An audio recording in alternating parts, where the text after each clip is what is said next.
Hey, good morning, guys, and welcome to the Urban Farming Institute. It's 10 o'clock, and it's time for the Talk at 10. And today we're live inside of the Resource Center at the Urban Farming Institute, and behind me, you'll see Studio C.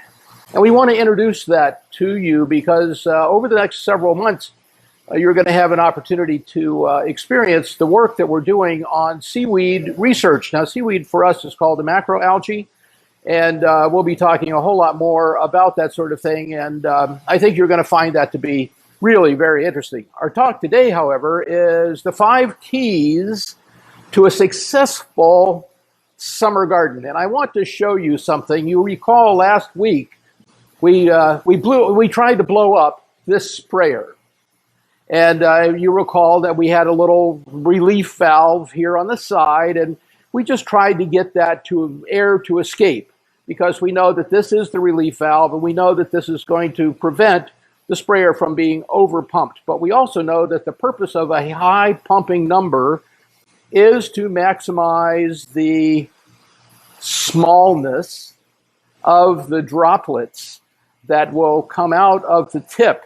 So we're looking for micro droplets in our sprayer. And the only way that we can accomplish that is by using the highest pressure possible, and also to tighten down this particular fitting on the tip of the wand. So we talked about that. I think you got that pretty clearly. It was, important. It's very important, especially as it relates to our conversation this morning. We also talked about, and I think you've heard me talk about this before, and if you haven't, this is a good opportunity to talk about this, because look, here's a sprayer, and guess what? There's stuff in the sprayer. Now let me just ask you, do you see perhaps a label on here that says, oh, that's neem oil? Do you see a label on here that says, oh, that's BT? Oh no, is it soap? What in the world is here? We don't know. This is the importance of being able to have your sprayer well documented so that you don't make these kind of mistakes. It's really critical that you control your sprayer, and at the conclusion of each spraying opportunity, clean out your sprayer. Make sure that it's empty. It's going to hold you in very good stead. And our purpose, remember, is to create high-performing plants. So I just want to reinforce that idea, the importance of a sprayer, especially as it relates to pest management and also in plant nutrition. And as we get further into the summer, we're going to be talking about fortification of the nutritional needs of a plant as the temperatures go up and insect and disease pressure increases. You'll find this to be very, very interesting, I think. And of course, our purpose is to be a little on the entertaining side as well, and to give you a heads up and sort of a behind the scenes look at what's going to happen in our soon to be built out Studio C. Now, you know, we have Studio A, which is where we do most of our lecturing, and we have Studio B, and you're going to be seeing Cassie in Studio B in a little bit. And Studio C is coming up. I want to show you this. This is a very simple hose end sprayer. It's very important to look at this. And listen, if you guys are finding value in this video, why not just press that like button? You know, it's very easy. Just go ahead and press it. And we like it, and you'll like it too. You know, you're going to feel a lot better if you press the like button. We just want to encourage you to do that sort of thing. Now, last week we talked about high pressure. This week I want to show you low pressure. And this would be a hose end sprayer. You will see this guy several times during the course of the summer. In fact, you're going to see it every week. And if you don't have one of, oh, look, there's stuff in the sprayer. What is in the, you got to empty your sprayer.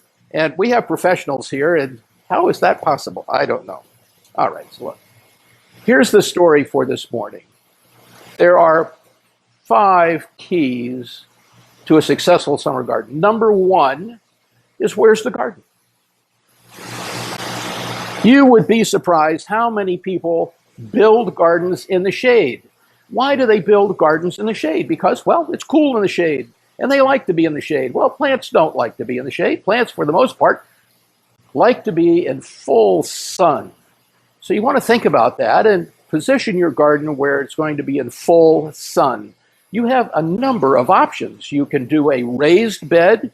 And if you're not sure what a raised bed looks like, you can come here to the Urban Farming Institute. We have 55 of them, and we'll show you what a raised bed looks like. It takes Jeff about 20, 30 minutes to build this bed. It's really pretty simple, and that's if Jeff takes a 25-minute break. So it's pretty easy to build. In fact, if you check out the Act Now series, you can see where Jeff built a 4x4 bed in just a matter of minutes. And it's now planted and it's being very, very productive. So choose your bed. Is it a raised bed? Is it an elevated bed, which is going to be a little bit higher? And we have 8 of those here at the Urban Farming Institute. We're in Oakland Park, so we're very, very easy to find. And you can take a look at how we built those. And if you have a little trouble bending over, if your knees don't work quite so well, and your back's a little iffy, and you just don't like getting down on your hands and knees and working in the dirt, well, these elevated beds make really very good sense. Of course, you could also go to a vertical hydroponic garden, which is beyond question the most productive type of garden that you can have in your backyard. So just think about that. Garden location. You know, you may want to take some notes because number 2 is going to be water availability. Now, this is very important because, you know, the number one mistake that gardeners make, this is the number one mistake that gardeners make, is too much water. And if you don't water enough, your plants are going to wipe out. But let me just share this with you. And if you come over to the Urban Farming Institute, we'll be able to show you how plants actually wilt. If you subscribe to our newsletter, and if you're not a subscriber, you can subscribe for free on the website at the Urban Farming Institute. It's called The Mix. It comes out on Friday night. And in this edition, we have beautiful, beautiful collards that are being grown in one of the 4x8 raised bed gardens, Alana's garden, by the way. And it just has a huge, huge, beautifully formed collard leaf. There are many huge leaves on this plant. But if you look closely, you'll see that that plant is wilted just a little bit. Why is it wilted? Well, not because of not enough water. It's wilted because the photo was taken in the middle of the day, and the plant is shading itself. So if you see wilting in the middle of the day, well, this is pretty much standard. This is the way the plants behave. Don't worry about it. If you see wilting in the morning, well, then that's a pretty good indicator that you need to water your plant. So you're going to want to have water available. You can do that through either rainwater collection. Toby Lawrence does that. He's a friend of the farm here at the Urban Farming Institute. We can set up an opportunity for you to talk to Toby if you like. It's an interesting sort of thing, the way that we capture rainwater and use it in the garden. But if you don't want to do that, remember that any water is better than no water at all. So that's going to be city water. And you can actually filter that so that the water is very clean when it comes out. The chlorines chlorines and chloramines. Most of the chloramines have been reduced from your water stream. So it's very, very good for your garden. So water availability. Then you have to think about, gee whiz, the choice of your plants. You know, it's an amazing sort of thing that cilantro will not grow here in the summer. But I will tell you what, people are going to want to grow cilantro in the summer in South Florida. This is not a good idea, but you can grow dinosaur kale. You can grow collard greens. You can grow chard. Oh, beautiful rainbow chard. You can grow a lot of the Asian greens as well. It's just a wonderful sort of thing. And why not take an opportunity to visit us here? We have you have to have that separation thing, so just know that. And you're going to have to bring a mask. But we'll let you wander around and you can take a little look at what we're doing with our gardens here at the Urban Farming Institute. So choice of plants. There are many, many, many. We'll have a subsequent video where we talk about 30 different plants, 30 plants that you can put into your summer garden. It's a great way to go. So we want to also We'll also want to talk about the idea of having your plants perform, and this has to do with nutrition. And we talk a lot about nutrition, and we talk about nutrition for ourselves, and we also talk about nutrition for plants. And plants work pretty much the same way. If we're able to get good nutrition into the soil, and we have the pH right and a good mineral content, that plant is just going to be a high-performing plant. Remember, you do not want to feed the plant. You want to feed the soil. And if you do that, feeding that growing medium is going to really provide a dynamic response in your plant. And as a result of that, you're going to be able to have better production, you're going to have less disease, and you're going to have less insect pressure during the summertime. Last item, number five, commitment. Be real.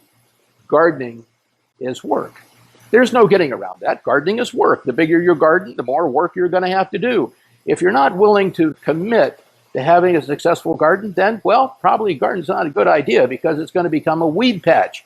And then you have a failed garden and you're going to feel bad about that. And your neighbors are going to feel bad about that. And your kids are going to feel bad. I mean, it's just going to be, everybody's going to feel, what happened to that garden? So think about it. Remember that it's a commitment to success, and you have to be in a position to say, gee whiz, I'm going to commit. I'm going to really do this.